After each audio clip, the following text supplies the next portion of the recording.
3. Ya, Domi. Vamos a leer el cuento de la ratita, ¿ya? Ya. Yo te leo y tú sabes lo que tienes que hacer, ¿cierto? ¿Ya? Ya. Cuando la ratita chiquitita se iba a comer su pastel de cumpleaños, descubrió, justo a tiempo, ¡El gato! que se llevaba el rico pastel. ¿Cómo hace el gato?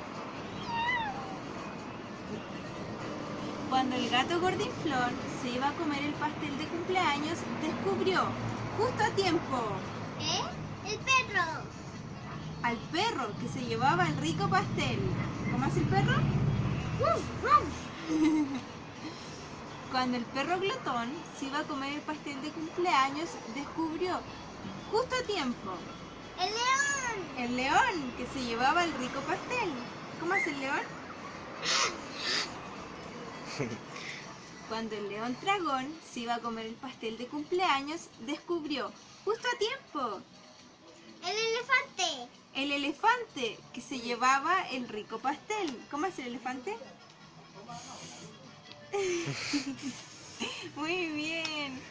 Cuando el enorme elefante grandulón se iba a comer el pastel de cumpleaños, descubrió, justo a tiempo, ¡La ratita! a la ratita que se llevaba el rico pastel. ¿Cómo hace la ratita? Y la ratita chiquitita empezó a roer y roer todo el pastel, hasta la última amiguita.